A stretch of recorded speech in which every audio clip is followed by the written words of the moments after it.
Hello dear family, ఎలా ఉన్నారండి? అందరూ బాగున్నారా? నేనైతే చాలా బాగున్నానండి. ఇది సాటర్డే ఈవినింగ్ వ్లాగ్ అండి. ఈ రోజంతా పొద్దుటంతా కూడా నేను అలా టైంపాస్ చేస్తాను, కానీ ఇంట్లో పనులన్నీ చేసుకుని దండం పెట్టేసుకున్నాను కదా అని ఇంకా అలా కూర్చునే ఉన్నాను, ఏ పని చేయలేదు. ఇదిగోండి 2 రోజులుగా ఈ బట్టలు అయితే లోపలికి బయటికి వేస్తూ ఉన్నాం కదా, ఇవన్నీ మడతలు పెట్టాలి.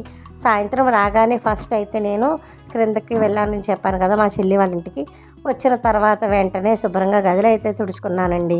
ఇదిగోండి ఆ బట్టలన్నీ మడత పెడుతూనే ఓ పక్కన టిఫిన్ కూడా రెడీ చేద్దామని ఫ్రిడ్జ్లోంచి ఇడ్లీ పిండి అయితే తీసి ఉప్పు కలుపుకున్నానండి. నేను ఉట్టి రోజుల్లో అయితే ఇడ్లీ వేయట్లేదు, ఒక రొట్టెలాగా అట్టులాగా మినపట్లాగా వేసి చేస్తాను. మా పిల్లలకి ఇడ్లీ అంటే ఇష్టం అండి. ఎవరైనా పిల్లలు ఇడ్లీ అంటే తినరు, మా పిల్లలు ఇడ్లీ బొంబాయి చట్నీ చేస్తే చాలా ఇష్టంగా తింటారండి. అందుకే నేనైతే ఈ పూట వాళ్ళకి ఇడ్లీ బొంబాయి చట్నీ చేసిద్దామని అనుకున్నాను అన్నమాట. అందుకే నేను శుభ్రంగా ఇడ్లీ పాత్రను అయితే ఒకసారి కడిగేసుకుని ఇడ్లీ పిండిలో ఉప్పు కలుపుకున్న తర్వాత రేకుల్లో ఇడ్లీలు అయితే వేసేసుకున్నానండి. ఇడ్లీలు వేసుకోవడం అయిపోయిన తర్వాత పక్కన మనం బొంబాయి చట్నీ కూడా రెడీ చేసుకోవాలండి. నాకు ఒక్క స్టవ్వే సరిగా పనిచేస్తుందండి, చిన్న స్టవ్ ఎందుకో చాలా చిన్న మంట వస్తుంది. అందుకోసమే వంట కూడా కొంచెం తొందరగానే స్టార్ట్ చేసేస్తానండి. నేను ఆ చిన్న పొయ్యి బాగా చిన్నగా మండుతున్నా సరే పర్వాలేదని ఇడ్లీ అయితే దాని మీద అందాక పెట్టానండి. ఇదిగోండి పక్క పొయ్యి మీద బొంబాయి చట్నీకి అయితే నేను పోపు వేయించేసుకున్నాను. అలాగే చక్కగా పోపు వేగిపోయిన తర్వాత ఇందులో వాటర్ అయితే వేసేసుకుంటానండి. శనగపిండిని కూడా వాటర్లో డైల్యూట్ చేసుకోవాలండి.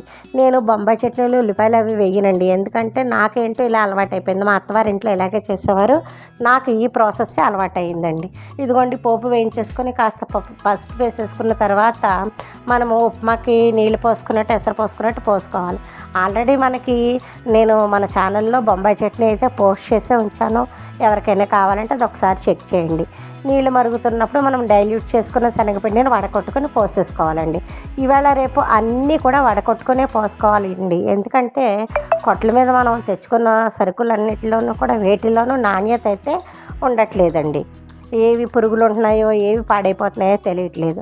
ఇదిగోండి ఇప్పుడు నేను బొంబాయి చట్నీ శుభ్రంగా సగం ఉడికిపోయిన తర్వాత పక్క పొయ్యి మీదకి పెట్టేసుకున్నానండి.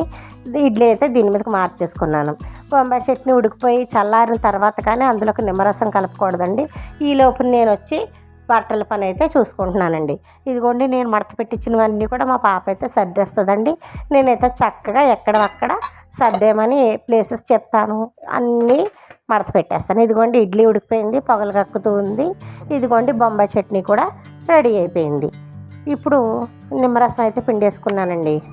ఈలోగా నేను ఈవినింగ్ వచ్చి చెప్పాను కదా మురి మిక్చర్ చేశానండి.